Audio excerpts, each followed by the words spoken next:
We begin in Miami, where the defending champion Heat started their title defense after winning 37 of the last 39 regular season games. The Heat won 3 out of 4 against the Bucks and finished 28 games ahead of them in the standings. So let's head to Miami for the first ever playoff meeting between these teams.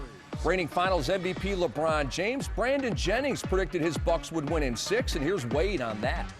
What was your reaction, team's reaction, when Brandon Jennings said, well, obviously, it's a good series, but we're going to win this thing in 6?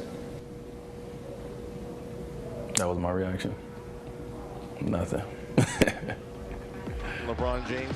So let's settle it on the court, and it's Mario Chalmers with the steal. Then it's Wade to James, and you know what's up. Well, they turned turnovers into easy baskets better than anybody in the NBA. And then Brandon Jennings backing up his words with an early 3. Well, down 11, they needed some sort of response. Brandon Jennings knocking down the deep 3, and then this one right in front of the Milwaukee Bucks bench, giving them some inspiration. A step-back 3 within 4. And then LeBron James says, take that 3 ball, put Miami up 8. And then back to Brandon Jennings. Derek, 18 of his 26 points in the first half. Well, he was tough. He shot it from the outside, as Brennan alluded to. Then he started to attack inside, getting all the way to the basket with nifty finishes. Only 2 assists, though, the whole night. That bucket had the Bucks within 3. And then Monte Ellis misses. Chris Bosh out to LeBron. He's going to find Dwayne Wade. Well, just a great run. Dwayne Wade not quitting on the play. Even though Milwaukee Bucks defenders back, he finds a seam and able to finish. Miami up 7 at halftime. Chris Bosh, 1 of 3 threes. Well, he scores and then he facilitates. Chris Bosh, a much improved three-point shooter from that corner. Dwayne Wade scoring. He had 16. LeBron James, I heard a tweet, get him to the line. Heat up 15. Beasting, LeBron James, beasting. Bucks hanging around. Brandon Jennings, the 3 plus the foul. He would hit the free throw for a 4-point play. From an offensive standpoint, Brandon Jennings certainly did his share of scoring the basketball. Monte Ellis had 22. Bucks within 9. Here's more LeBron. A huge play here as he's able to get into the teeth of the defense and finish over the top. I think this kind of kick-started the Miami Heat. You see up 10, then a great dish to the Birdman. The crowd back into the game, starting to believe. And then Shane misses this one. Watch the Birdman take flight. Flying through 2 of his 10 points, also had 7 rebounds. Well, he's a plus for this basketball team off the bench. Instant energy and does it consistently. And LeBron flying away with him. Then it's Ray Allen to Chris Anderson. And Rihanna liked it, Bones. But Rihanna, she's a music artist, yes? She is. See the white glasses. She's trying to join the fashionistas during the playoffs. Ray Allen for 3. He had 20 points. Well, you throw him in the mix, and the Miami Heat never looked back. LeBron's going to miss right here, but Ray Allen tracks it down. Backdoor to LeBron. Unbelievable play here as Ray looks for him here. It's tipped. So for LeBron to be able to do what he does in terms of the timing and stay up there, Harp, just amazing. Meant he had to go a little bit higher. You see the reach there for a great finish. And a mean mug, and you can do that when you go 27, 10, and 8. The Heat outscore the Bucks 58-42 in the second half and beat them 110-87. A wire-to-wire win for the Heat.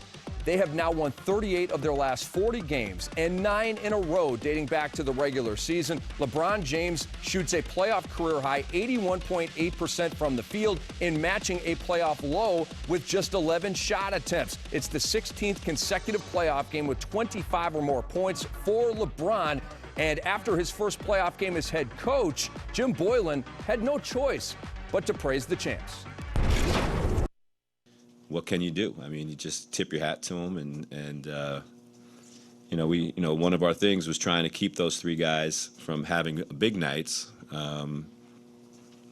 They were very efficient, but when Ray gets 20 and Chris Anderson comes in with his hustle and gets those tip-ins, I mean that's part of the reason. In that third quarter, we were struggling.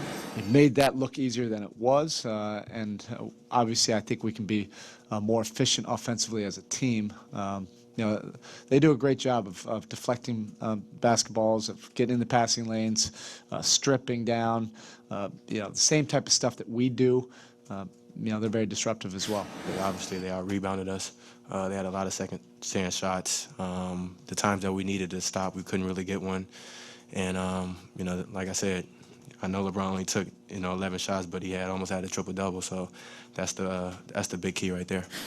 Ron, you were particularly pleased with the alley that you finished with the left hand. What was it about it? Was it how high you got? Was it the left hand finish? Was it the left foot takeoff and left hand finish? I mean, what was it about it that you liked? Well, you talking about the alley-oop or the left-hand dunk? I'm sorry, the left hand dunk. Well, I was just being aggressive. I seen the lane, and I seen one of their bigs acting like he was going to come or not. So I was going for a layup at first, but I seen him thinking that he was going to rotate, so I had to turn it over, and was able to make a good play. Derek and Bones, so much has been said about LeBron James, and we're going to ask you to say a little bit more. Try to put his greatness in perspective if you can.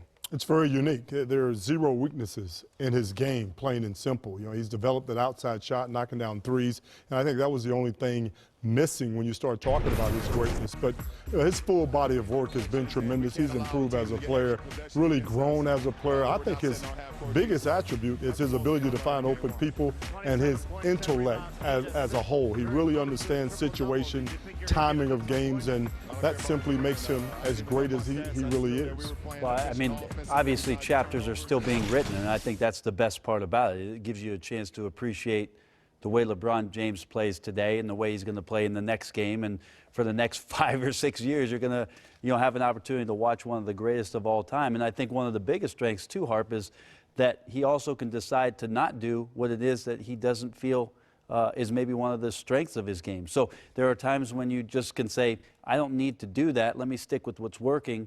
The evolution in terms of the patience and the maturity of his game right now are something phenomenal. 9 of 11 in the first playoff game when Milwaukee's trying to shut him down, could do nothing with him. So the Bucks up against it.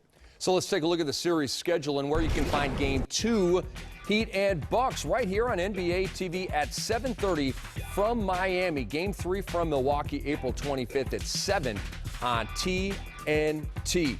So let's talk adjustments heading into Game 2. And for the Milwaukee Bucks, Brandon Jennings and Monte Ellis score 48 of their 87 points. They shoot 18 of 39 combined from the field. They did their job. How do they get the other guys involved, Bones? Well, that doesn't mean that they did their job for their team. That means they did their job, and they can go out and talk about the points that they scored while they're having a nice meal on South Beach. But they need better ball movement to try and break down this Miami Heat defense. That's the only way you're going to effectively get some better field goal percentage attempts and be more efficient on the offensive end.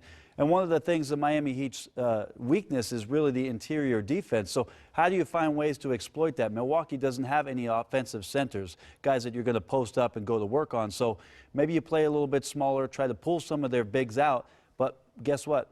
Miami can do that too, Harp. So it's really hard for them to figure some things out going into Game 2. They just got to hope Miami, everybody's off or a couple guys miss the game. That's probably not going to happen. Well, they're caught between a rock and a hard place, bottom line.